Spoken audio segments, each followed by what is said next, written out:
Hi, I'm Daz. I'm the producer of The Drift, and I'm with James today. James is our score composer for The Drift, and he was just popping past and decided to come in and say hi. Actually, James is going away for a while, so we're just trying to sort a few bits and bobs out before he disappears to go and do a few little bits and bobs before he comes back. But I thought it'd be a great opportunity, perhaps, to talk a little bit about score, and with James here as well, perhaps talk about what it's like doing a score. So I thought I'd start off just talking about how it's worked with us. James lives away from us here at Drift headquarters, like most people who are involved with the project do. So we've had to work online, and that's been quite a challenge. And it has also required us to meet up from time to time and go through a few bits and bobs as well. And one of the things I did, and what often happens in the real world as well, is I created what's called a temp track. So basically, I edited the film and then edited a score from other movies and put it together, and then I sent that to James, and then James does his magic and then turns it into a score that's appropriate for us, and then we discuss that and we send that across on the internet. It's been quite fun, but I thought it'd be interesting to see what James could say about what it's like, making a score, because this is your first one. This is, yeah, my first full film. So what's it been like working, with us? It's great fun. It's a lot of work. Basically, my sort of background would be more short documentary kind of films. So cinematography and things like that. The film's done, given to me. It's a lot less instrumentation. So working on this has really pushed me to the limit of palette to use. no, in a good way. Are you being diplomatic? No, it's brilliant. No, it's the kind of what I'm probably sort of waffling. It's a great challenge because it's a proper film. It's full orchestra, sound design, everything that I love listening to. I get to play with and work on this. So yeah, that's kind of the main challenge in the whole project, really. And like you were just saying there about you do your documentary stuff, and you're saying they finish the whole picture and then they just send it to you, yes, and then you make it. But we haven't done that, have we? No. We're nowhere near picture. No, yeah, I think the most time-consuming thing is going back over the edits. I mean, I've listened to scene 1 a million times.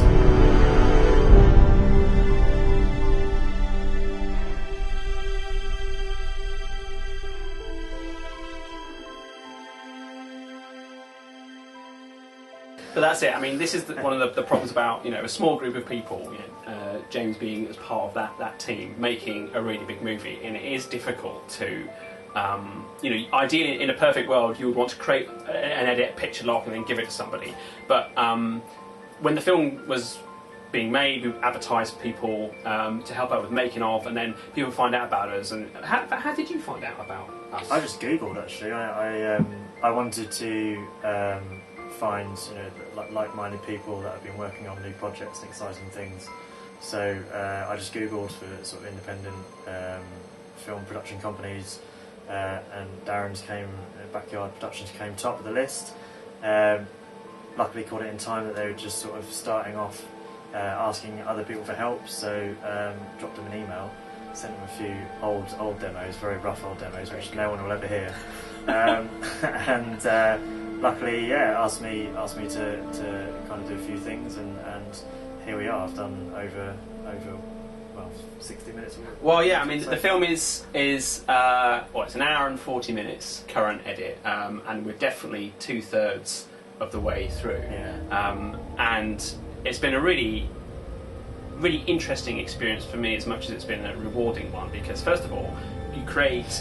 One of the things we talk about when I come down to see you, and have great chili, by the way, and copious amounts of biscuits, and tea, which is brilliant, is we go through the temp track, and as much as what we're not looking for in a temp track, or rather what we're looking for James to produce, is to do the same music or just slightly different notes. That's not what we're going for. It's not to think of a better way, not to parody or to copy without breaching copyright what we've got. We're actually trying to create a feeling. And when I produce the score, what I feel when I hear it might be something different to what James feels or whatever. And as a director, without getting too lovey about it, there's a creative vision you're trying to go for. Your creative vision is being pushed out on the screen and on the speakers and what you're hearing. Oh my God! What? Previous data download. 7 years ago. I knew it. The Orpheus did come here.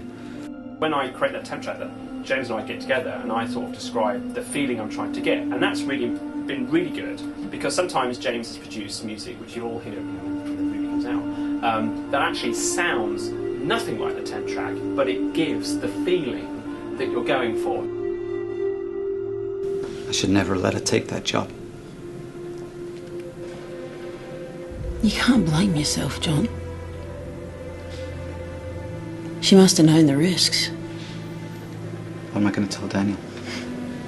He's a smart kid. He realises more than you give him credit for. He's still just a kid. And that's something else that James has been really good at, is being receptive.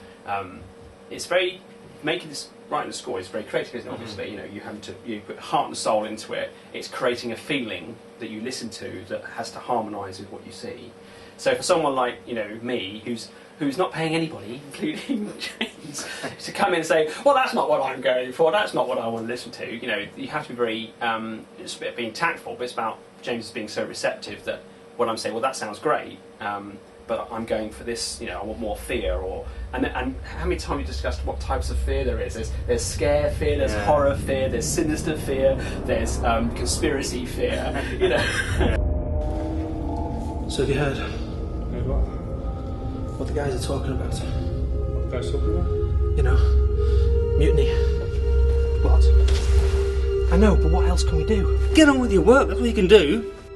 All these different things that, well, I'm trying to, there's some bits in the movie where there's, secrets and lies, and I'm saying, well, I don't want this to be, it sounds too horror scary, it needs to be more conspiracy scary. Right, okay, so James, I'll press that button there. Yeah, I think a lot of the funny moments for you, I think, is when you're listening and you're going, that's the note, that's the note, that's the note, more of that. So I'm like, what, just stay on that note? Or... most of the challenges, though, I think Darren chooses very specific scores on his temp score and chops them up and chops them up. So a scene that might only be 20-30 seconds long could have maybe 3 or 4 snippets from another score, and they're all so good, it's hard to write something as good as that. Yeah. So yeah, I think that's very difficult. It has taken some time over some longer scenes, maybe 8-9 minutes long, to keep the momentum going and keeping the listener involved and the scene dramatic.